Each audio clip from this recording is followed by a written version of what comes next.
All right. Well, let's go now to how about to Missouri, and we'll talk with Kelly. Hi, Kelly. What do you got for Hi, us? Andrew. I spoke with you a couple weeks ago. Again, I want to say how much you changed my life in Oh, your thank you. ministry. I have cancer, Mm-hmm. and I can't speak very well. Mm-hmm. Um, my vocal cord is paralyzed, Yeah. and I'm coming across a lot of frustration Yeah. trying to talk to people on the phone to get things taken care of in my life. Mm-hmm. And I'm recovering alcoholic, and I snapped the other day. I started coming. I was just so frustrated, and I've got the help that I need, but I'm struggling. Yeah. Um, Yeah. when I'm struggling on my faith, but on Yeah. how Okay. to deal with it. Yeah, I hear you, Kelly. Well, of course you are. Of course you're struggling. I mean, Kelly, if I'm in your shoes, I'm struggling too. It's exactly what we were talking about. You're free to struggle. You're suffering. You're going through cancer. Your vocal cords are obviously giving you a great amount of difficulty. And there's a whole lot of stress and anxiety in that, and frustration, you said. I mean, I would feel all those same things.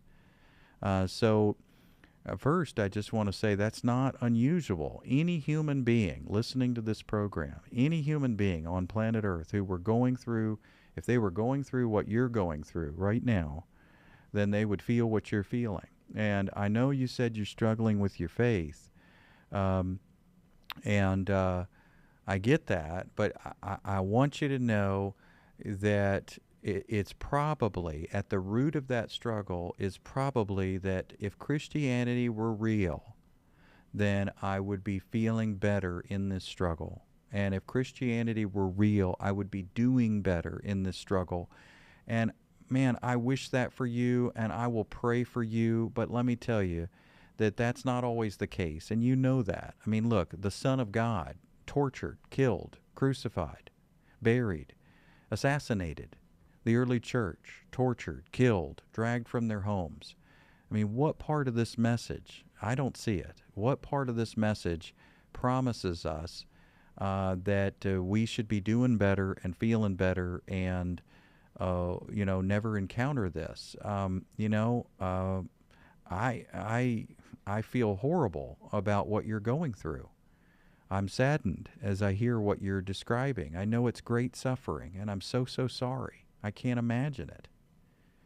Um, and and yet it hurts me even deeper that it's become a source of struggle for your faith, because you know what, God is with you, and he is in you, and he is for you.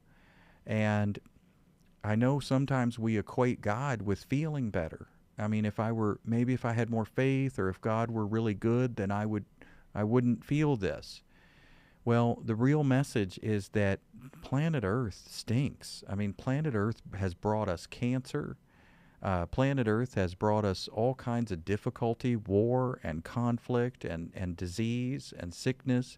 Planet Earth comes at us, and Christ is working in us, and he's not always fixing planet Earth. I mean, what's the message? The real message is we get a new body. Someday we get a new body, a replacement, not a renovation, but a replacement. And so I am so sorry that it is this difficult and this big of a struggle. I'm sure it's extremely painful, and I just want you to know that what you're feeling is not unusual. And there's no magic button that you should have pressed, or some magic thing that you should have done differently. Um, and it's not your fault. And it's not because God isn't good. It's because planet Earth is bad. Planet Earth is bad. And God says to grieve with those who grieve. And that's what I feel right now with you, with you. And I hope that you know it's okay. It's okay to struggle, and it's okay to feel, and it's okay to cry out to God and say things like David said, like this doesn't make sense. This hurts so bad. This is unbearable. I think you mentioned drinking. Having a glass of wine or whatever. Paul talked about taking a little wine. Timothy, take a little wine for your stomach. You said you had trouble sleeping. Take a little wine for your sleeping. I mean, that's not sinful. Obviously, addiction and getting drunk. Paul says in Ephesians, don't be drunk with wine. But what I'm saying is, give yourself a little bit of freedom, a little bit of grace. Let yourself off the hook here.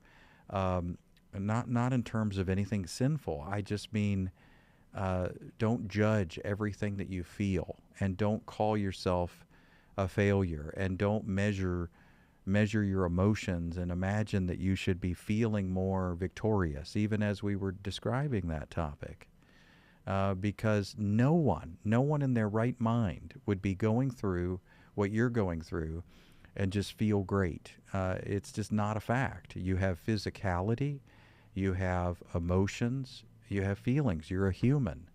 And so I just want to applaud you and thank you for, first of all, being a part of our program tonight and reaching out to me. But second of all, just for being willing to be transparent and honest about what you're going through. And God will honor that. And I can't even describe what I'm about to say, but you will understand. You will get to a deeper understanding of who the Spirit of God is in you because of this. And the physical part will be painful, but you will have a deeper understanding of your intimacy with Jesus and his life in you. And it won't be a feeling, and it won't be the promise of a feeling. It will just be a knowing. It'll be a knowing where you say, whatever happens to this body, I've got my Jesus. No matter what happens to this physical shell, there's something that nobody can take from me, and that is my Lord. And so that is my prayer for you, that you would understand his love and his comfort in these most difficult circumstances. And we really care about you.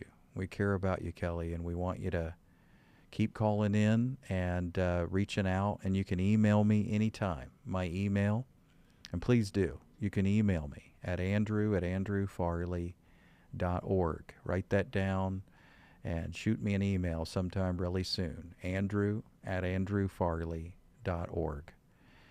Thanks for reaching out tonight, Kelly. We love you.